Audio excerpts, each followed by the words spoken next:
Singapore is one of the most organized cities in the world. Everything works. The trains work, the streets are clean, the skyline looks controlled. After more than 25 years traveling through Asia, I can honestly say this. Singapore is one of the hardest cities for me to emotionally connect with. Not because it is bad, actually the opposite.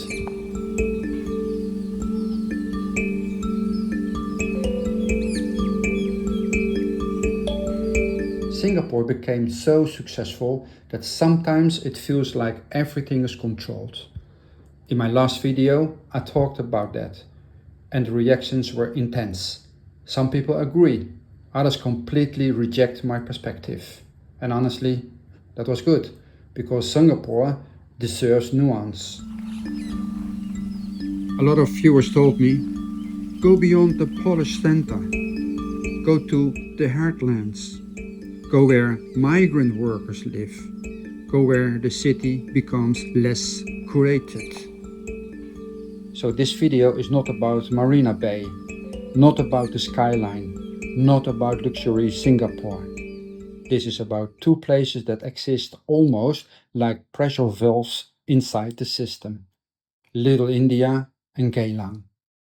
Two areas that feel completely different from the Singapore shown in tourist campaigns. But the question is, why do these places exist like this? What function do they serve? And what do they reveal about the city around them? Singapore is probably the cleanest and most efficient city in Asia. But here is the strange thing. The more perfect the city becomes, the harder it became for me to feel anything. After my last video, many people disagree with me. Some people even got angry. They said, you only looked at the polished center, you missed the real Singapore. And maybe they were right, because behind the skyline there's another Singapore. A Singapore built by migrant workers. A Singapore of old streets, cheap food courts, small temples, tired workers, and neighborhoods that do not fully fit the image of the perfect city. Little India and Geylang. Two places that feel completely different from Marina Bay. But the question is not, are these places beautiful? The real question is, why do these places still exist inside one of the most controlled cities in the world? I'm not bragging, but I've really seen almost all the major cities in Asia. Seoul, Bangkok, Ho Chi Minh, Jakarta.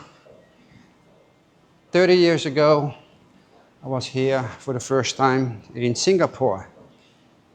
But it is my honest, humble opinion. It is the most boring city I ever have been. Not because it looks ugly. Travel is not about beauty for me. What interests me is real life, contradictions, the parts cities do not show tourists. And Little India immediately feels different from the rest of Singapore. Not chaotic by Asian standards. If you compare this to India itself, this is incredibly controlled. But compared to central Singapore, this almost feels relaxed. You suddenly see color, murals, flower garlands, small independent shops, religious symbols, street life, noise, people standing around doing nothing. In Singapore, that already changed the atmosphere completely. What strikes me most is that Little India does not really feel like a tourist attraction, at least not in the way Chinatown often does. It feels functional, like a real social ecosystem. A place where people shop, eat, pray, send money home, meet friends, rest after work. And the reason for that is because Little India plays a very specific role in Singapore. Singapore depends heavily on migrant workers. That is simply reality. Construction, cleaning, maintenance, food delivery, infrastructure. A lot of the hard work is done by workers from India, Bangladesh and other countries. Little India is one of the places where these workers become visible. You can especially feel it around the MRT. Suddenly, the demographics shift completely. In most of central Singapore, everything feels globally neutral. Corporate, efficient, international. But here, you immediately know where you are. And strangely enough, it reminds me more of Penang than of Singapore. Not because it looks the same, but because there is still a visible connection between daily life and the street. People occupying public space, small conversations, improvisation, the feeling that not everything is fully optimized. Singapore is built around efficiency. Land is limited, space is limited, mistakes are expensive. So the country became very planned and organized. Little India is still inside that system, but it also feels slightly different from it. If Little India exists in Kuala Lumpur, or Chennai, or Bangkok, I probably would not even notice it. But inside Singapore, it suddenly feels significant because it breaks the rhythm. And maybe that is the deeper story here.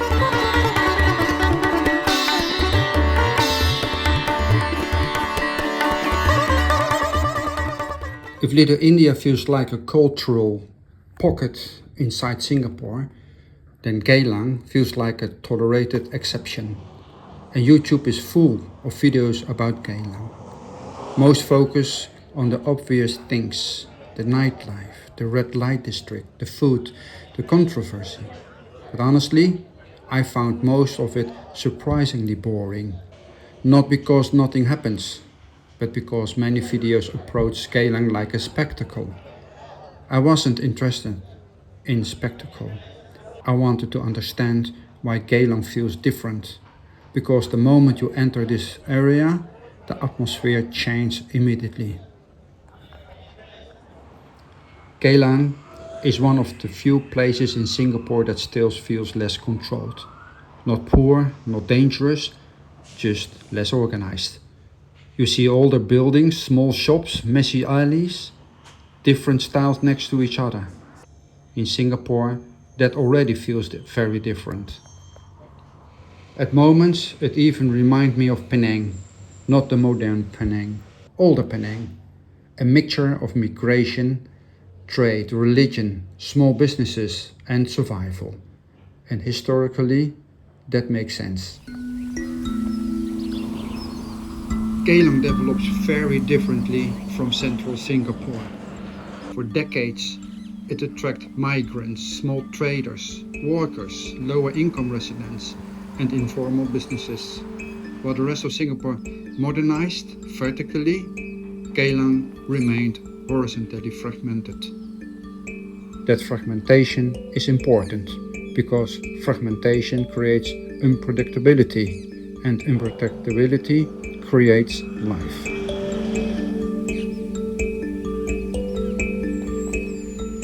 Food courts tell the real story better than the skyline. You see workers eating alone, watching television, waiting after work, standing in line, not performing for tourists, just living normal life. That interests me far more than expensive rooftop bars, because cities are not defined by marketing campaigns, they are defined by how ordinary people survive inside them. As evening starts to fall, Geylang becomes more interesting. Not because it suddenly becomes wild. Actually, the opposite. I expected more energy, more tension, more nightlife, but much of it still feels strangely subdued.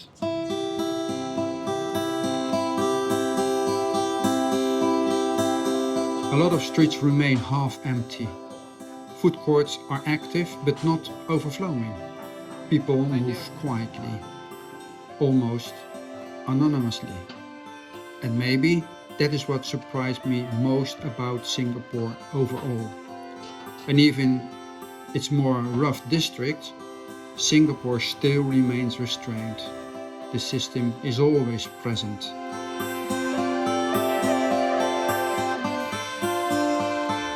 I think many tourists misunderstand places like Little India and Geylang. They see them as tourist attractions, but I think these places have another function. Little India is a social center for migrant communities. Geylang is one of the few areas where Singapore feels more flexible. That is why these places feel different. Not better, not worse, just less controlled. And that is important. Some viewers misunderstood that in my previous video.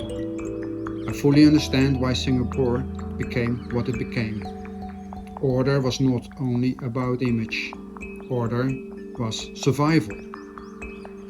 Singapore succeeded beyond what most people imagined in 1965. But success also changed the feeling of place. That is not a criticism, it's about observation. And maybe that is why places like Little India and Geylang stands out so much. Because inside the city, built around efficiency, small signs of everyday human life suddenly become much more visible.